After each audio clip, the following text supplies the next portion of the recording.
This isn't just a story, it's the kind you'll think about at 2 a.m. If you're ready for the truth they never saw coming, hit that subscribe button now. And if something hits home, drop a like and tell me your thoughts in the comments, because stories like this deserve to be heard. I thought for once they were proud of me. Streamers in navy and silver hung across the living room. There were real plates, not paper. Food that didn't come from a discount pizza box. Even my mom hugged me when I walked in, whispering, "You deserve this, Hannah." I smiled. I actually believed her. People clapped. My dad poured drinks. My sister Avery scrolled her phone in the corner, but for once, that didn't sting. Then they brought out the cake. It was from a real bakery. Fancy. My name piped in cursive. I leaned in closer, my heart fluttering, until I read the full line. "Congratulations, loser." Laughter erupted. My dad snorted. My mom giggled behind her hand. Avery doubled over in tears. I just stood there frozen. And in that moment, something inside me snapped, not loudly, not violently, but permanently. And I walked out, not before doing one last thing. They always said I was the easy one. "You never cause trouble, Hannah. You're so independent," Mrs. Wheeler would tell me, smiling like it was a compliment, like it didn't mean we don't need to pay attention to you. Growing up, I learned that silence was rewarded. If I got straight A's, they'd nod. If I cleaned the house, they'd say, "Good girl." Like I was the dog. If I spoke up about being ignored, about being tired, I was being dramatic. Meanwhile, Avery could throw a tantrum in the middle of a grocery store, and somehow it was my fault for not distracting her. I remember once in second grade, I won a regional spelling bee. I still have the little gold trophy, now collecting dust in the back of a closet. That day, I came home beaming, holding it in both hands like it was proof I finally mattered. My mom barely glanced at it. "Oh, that's cute, honey," she said, wiping down the kitchen counter. "But don't brag, okay? Your sister's having a rough day." Avery had scribbled something on a paper, 2 crooked stick figures and a sun with sunglasses. Mrs. Wheeler hung it on the fridge like it was the Mona Lisa. Mr. Wheeler ruffled her hair and called her his little Picasso. I just stood there clutching my trophy, trying not to cry. It was like that for years. Avery got the new shoes, the upgraded phone, the birthday parties with themes, and rented bounce houses. Me, I got told, "Money's tight this year." Or, "You understand, right?" And I did. For a long time, I did. I convinced myself it was okay, that I was the strong one, the one who didn't need attention. I folded myself smaller and smaller, hoping maybe if I took up less space, they'd finally notice I was missing, but they never did. I got used to hearing my name only when they needed something, rides, help with homework. "Hannah, can you cover for Avery?" I said yes so many times, I forgot what it felt like to say no. By high school, it wasn't even disappointing anymore. Just expected. When Avery got accepted into college, they threw her a backyard party with lights and banners and catered food. She lasted 1 semester before dropping out to find herself. I got into college on a full academic scholarship, working 2 part-time jobs to make ends meet. No party, not even a dinner. Mr. Wheeler didn't even look up from his phone when I told him. I told myself I didn't care. I lied. It didn't matter what Avery did. She always landed on her feet. She barely graduated high school, skipped classes constantly, lied about grades. Still, when her college acceptance letter came, some small art school that accepted everyone with a pulse, my parents acted like she'd gotten into Harvard. They threw her a full-blown celebration, balloons, rented speakers, a tiered cake that said "to our brightest star." They even bought her a new MacBook. "She'll need it for classes," Mrs. Wheeler said. When I got into my dream school, full ride, I got a thumbs up and make sure you've applied for housing. No laptop, no celebration. I used an old hand-me-down Dell with a cracked screen. Fixed it with duct tape and determination. Every few months, I'd get a call from Mrs. Wheeler. "Can you send Avery some grocery money? She's overwhelmed. Your sister's behind on her rent again. Could you float her a bit? You're working, right? She's struggling. I was working, tutoring, waitressing, freelancing online, anything to survive. Avery had dropped out by sophomore year. She never even told our parents. They found out when the school sent a transcript with 0 credits earned.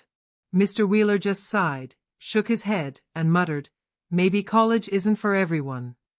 No punishment, no disappointment. They even paid off her tuition debt so it wouldn't follow her around. I was stunned when I once overdrew my account by $12 trying to cover books and rent. I got a 5-minute lecture from Mr. Wheeler about responsibility and not acting like a victim. Avery was never called irresponsible. She was finding her path. One day, I overheard Mrs. Wheeler talking to a family friend on the phone. "Avery's so creative. She's just in a transition phase." "Hannah? Oh, she's fine. Always fine." I wanted to scream. Fine.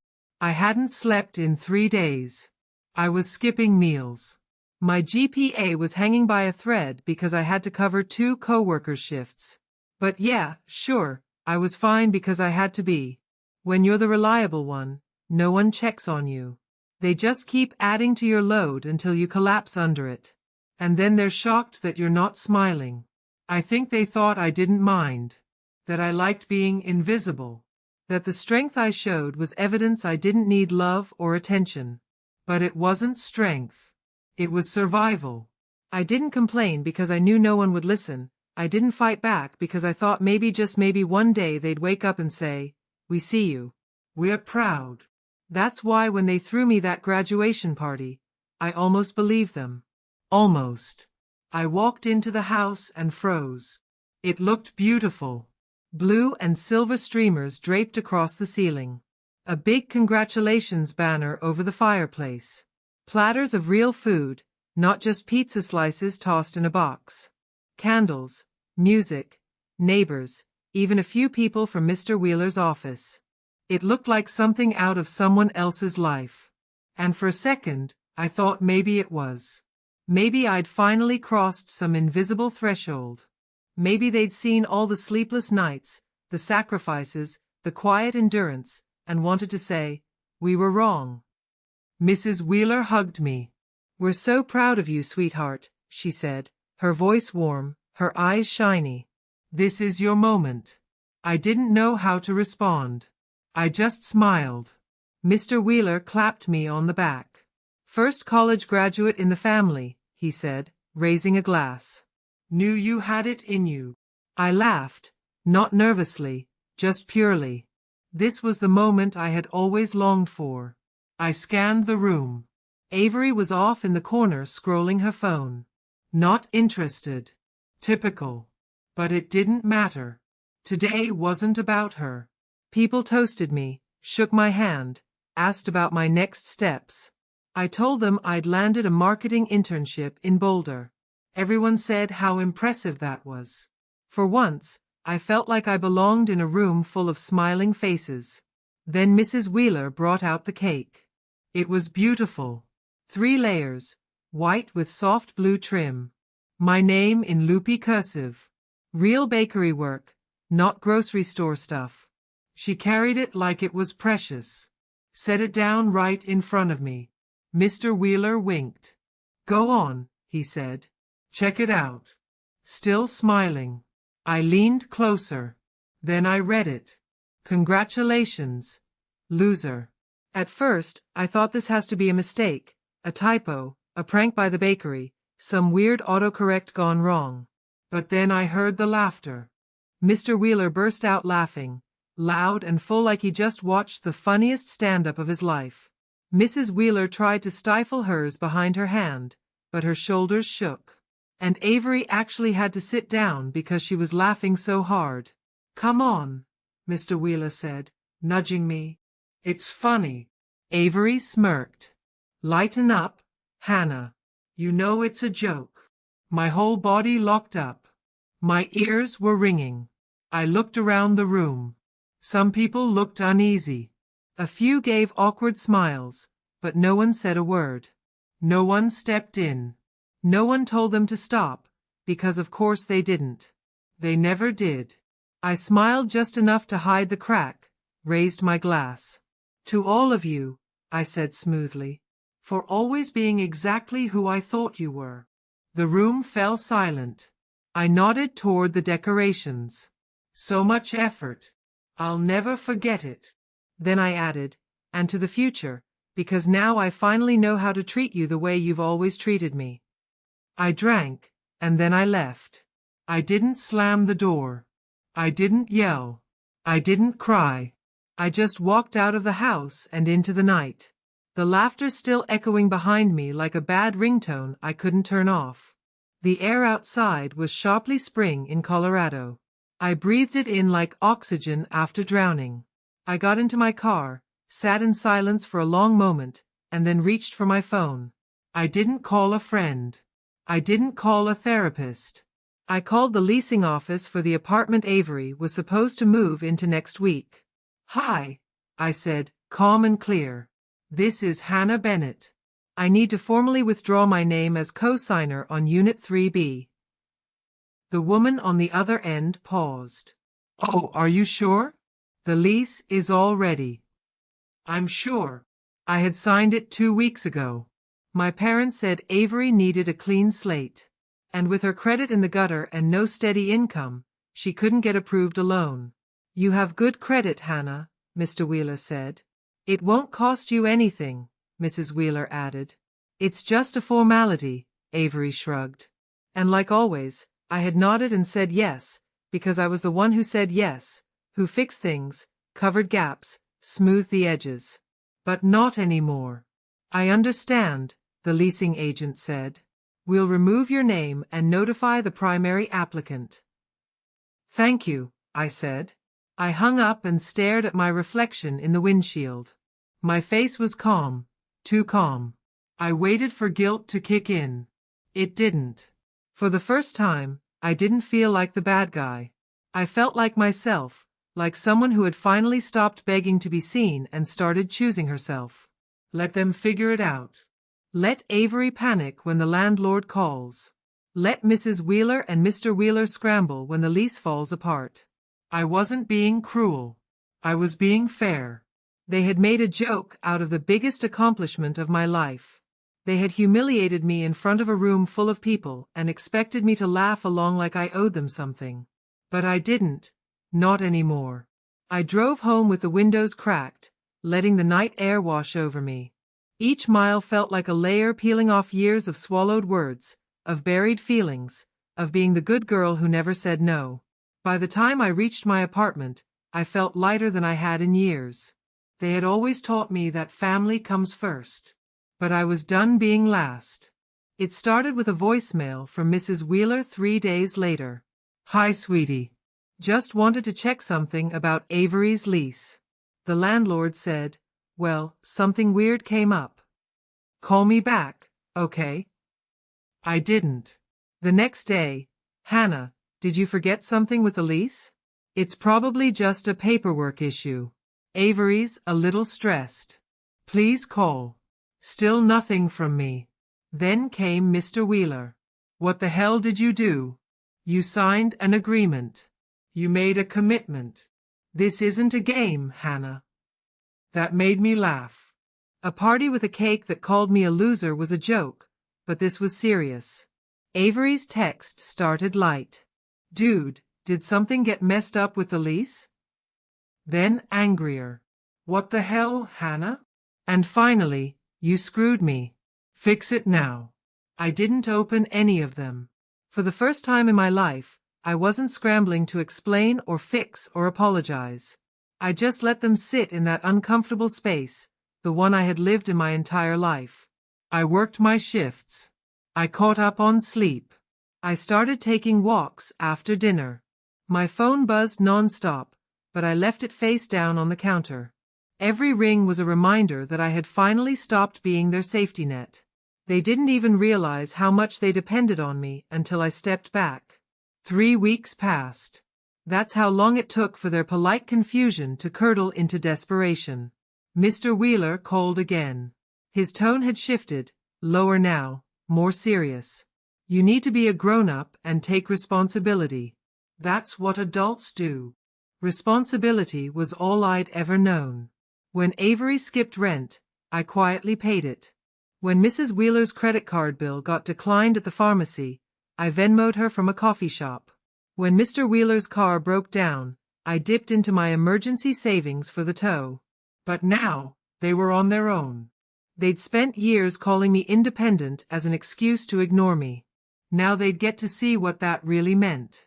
On day 22, I finally answered Mr. Wheeler's call. He didn't waste a second. "What the hell is wrong with you?" I let him yell. Let the storm pass. Then when he finally paused to catch his breath, I simply said, "I don't think I will." "What?" "I don't think I'll be fixing this." Silence. Real stunned silence. And then, "You selfish, ungrateful little..." Click. I hung up. He called back. I let it ring. Avery tried. I let it ring. Then Mrs. Wheeler, her voice soft, shaky. "Hannah, honey, we need to talk, please." But I had already made my choice. Let them flail. Let them beg. Let them feel what it's like to be unheard. Because I wasn't their backup plan anymore. I wasn't their invisible daughter. I was done. Friday evening, I had just gotten off a late shift and cracked open a cold ginger beer. The apartment was quiet. Too quiet. And for once I loved it. Then my phone buzzed. Avery again. I let it ring once, twice, 5 times. Finally, I picked up. "What the hell did you do?" she blurted. "No. Hello." I leaned back in my chair. "You're going to have to be more specific." "The tuition money, Hannah. It's gone. The school called. They said the payment never came through. I'm about to lose my place, my second chance." "Did you cancel it?" I didn't even flinch. "Yep." Silence. Sharp and stunned. "What the why?" "You said you'd help." "No," I corrected calmly. "You assumed I would." "Big difference. You can't do this to me." "But I can," I said, taking another sip. "And I just did." She sputtered, grasping at what little control she had left. "Mom and Dad said." I cut her off. "I don't care what Mom and Dad said." That hit. I could hear it in the pause. Then a softer voice, almost pleading. "Hannah, you know this is my last chance." Right there. It was the first crack. The realization that her entire foundation was crumbling, not because of something I did to her, but because I finally stopped doing everything for her. I leaned forward. "Yeah," I said. "I know. So, you'll figure something out." The same words Mr. Wheeler had thrown at me when I couldn't afford a textbook freshman year. The same words Mrs. Wheeler said when I begged for help paying for a broken laptop. Now they got to taste them. She exploded. "You're doing this just to punish me." "No," I said, voice smooth and steady. "I'm doing this because I finally learned how to treat you the way you've always treated me." I hung up. The next day, Mrs. Wheeler called. I didn't answer at first, but I knew she'd keep trying. And when I finally picked up, she was already crying. "Hannah," she snuffled. "We need to talk." I waited. "Avery's going to lose her spot at school." "You don't understand." "Oh, I understand perfectly." Her voice cracked. "You're punishing all of us for a stupid joke." I laughed quietly. "No, Mom. I'm finally just treating you exactly how you've always treated me." She gasped. It sounded like it actually hurt. And for the first time, I realized something. She wasn't just calling for Avery. She was calling for herself, because she was scared. Because without me, without my money, my name, my quiet sacrifices, they were starting to feel the edges of real life. No buffer, no invisible net, just the weight of their own decisions. "You have to forgive us," she whispered. "We're family." I exhaled slowly. "Funny," I said. "You only say that when you need something." She paused. Hannah, please. Her voice wasn't fake anymore. It was cracked, real, almost human. But it didn't matter because I'd already given enough of my time, my money, my heart, my silence. And now they'd pushed me too far. I don't owe you anything, I said, quiet, but firm. Not anymore. Then, for the last time, I hung up. In the days that followed, there were fewer calls. Maybe they finally got tired. Or maybe they started to realize I wasn't bluffing. For once, I wasn't the Hannah who said yes out of guilt. I wasn't the one who picked up the pieces after everyone else broke things. I wasn't the one they could toss aside and still expect to show up when needed. I was just done. But one afternoon, as I was folding laundry, the phone rang again. Avery. Out of sheer curiosity, I answered. Her voice was calm, controlled, too controlled. Hey, just wondering if you've cooled off. I smiled to myself. Cool as ever. A pause, then. I just think you're being really bitter, Hannah. There it was. I'm not bitter, I replied. I'm clear. You're punishing me for something Mom and Dad did. Avery, I said softly. You were the joke on the cake. She went quiet, then snapped. You're so self-righteous now, huh? Just because you finally stood up for yourself. No, I said, my voice steady, because I stopped letting you all walk over me. She laughed once, hollow and cold. You think this makes you strong? I paused. No, I think surviving you people for 24 years made me strong. This, I said. This is just me being free. I was about to hang up when she tried one last angle. Whatever. I'll figure it out, she said, bitterness thick in her voice. And that's when I smiled. Truly smiled, and said, good, because that's what you always told me. Remember? You'll figure it out, Hannah. Now it's your turn. I heard her breath hitch just slightly. Then silence. That silence was a gift. I let it hang there before pressing end. And then Mr. Wheeler called. I didn't answer. Then Mrs. Wheeler again. I finally picked up, more out of closure than compassion. Hannah, she said, her voice low, tired, worn out in a way I had never heard before. I just want to know, how did we get here? I didn't soften. You didn't see me, I said. You used me. You laughed at me when I thought you were proud. She began to cry again.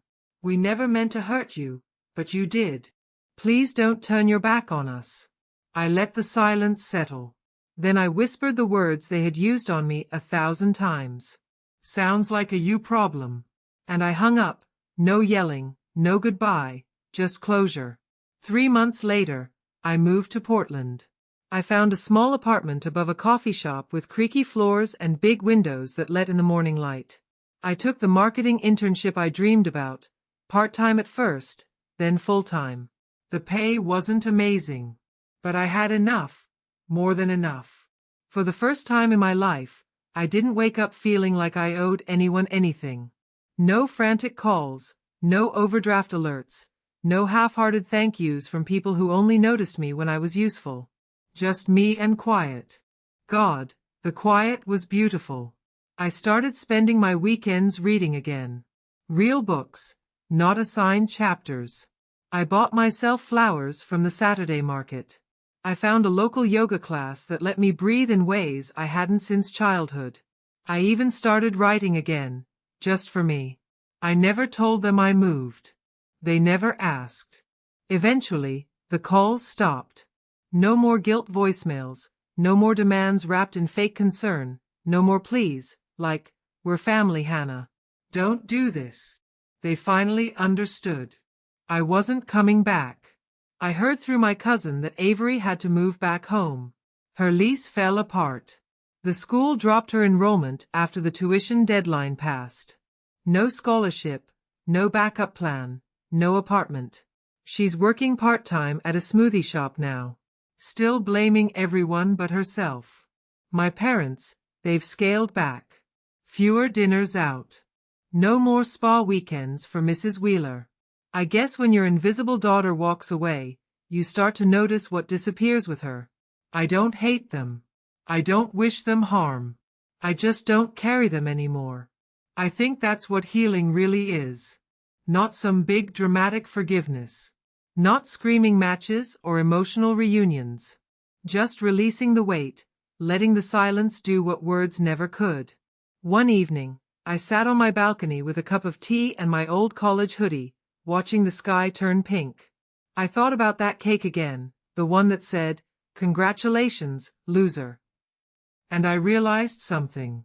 They were half right. I was a loser. I lost the role they forced on me. I lost the need to prove anything. I lost the version of me who kept shrinking just to make room for everyone else. And in losing all that, I won. And if you think this story hit deep, the next one will leave you speechless. Subscribe now, before you miss it. And if this made you feel something, hit that like button and share it with someone who needs to hear it too.